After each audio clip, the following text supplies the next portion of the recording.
What if I told you that one of the simplest, most common words in the English language holds the key to a pretty radical idea about global communication?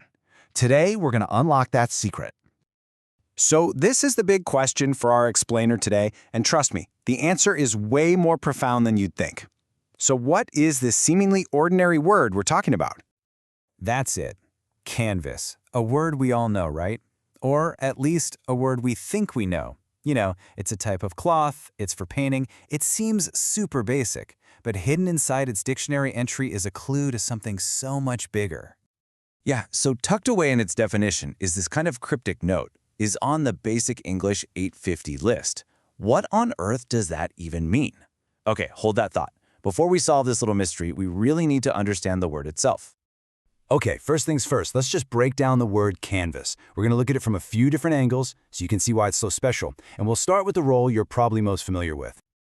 So as a noun, canvas is a fantastic multitasker. I mean, it can be that physical, tough cloth you'd use for a ship's sail or a tent. It can also be that perfectly stretched surface an artist gets ready for a masterpiece. And then you can get a little more abstract, right? It can be the foundation for any creative work, like a movie using a historical event as its canvas. 3 totally distinct meanings, all from one simple word. It also works as a verb, though. This is way more direct. To canvas something just means to cover it with that tough cloth we were just talking about. Simple, straight to the point. And this really shows you the word's straightforward nature. Just look at this. Its verb forms are totally regular. Canvas, canvases, canvassed. No tricky rules, no weird exceptions. And that simplicity, that's actually a huge clue in our mystery. All right, it is time. Let's solve the mystery. Let's connect the dots between our simple word, canvas, and that really intriguing phrase we saw earlier, the Basic English 850 list. Here we go. 850. This isn't just some random number pulled out of thin air.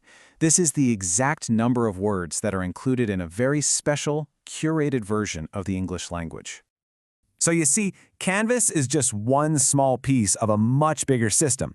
Now we get to zoom out from this one single word to an entire philosophy of communication. Okay, so the Basic English 850 list, or BE 850, is this foundational set of words designed to be a tool for clear, simple international communication. The whole idea was to pick out the most essential words, like canvas, that you would need to explain pretty much any idea you'd have in everyday life. It's English, but it's been distilled down to its most powerful core. I mean, just look at this contrast. It's incredible. Most English speakers, we use tens of thousands of words, right? It creates this complex, beautiful web of nuance. But Basic English, it takes all that and boils it down to a solid foundation of just 850. It basically trades all that complexity for something really, really valuable: universal clarity and accessibility.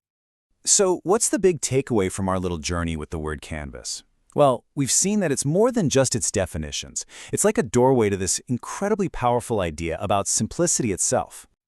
And this is just the beautiful part of it all. We started with a word for a blank surface, but that word, it became our canvas for today, showing us an entire system designed to build bridges between people through language. It proves you don't always need more words to say more. Sometimes, the most powerful ideas are built on the absolute simplest foundations.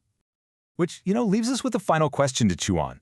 The whole concept of Basic English proves that a universe of ideas can be built from just a small set of tools. It really makes you wonder, right? Where are we overcomplicating things in our own communication every single day? Thanks for joining me on this one.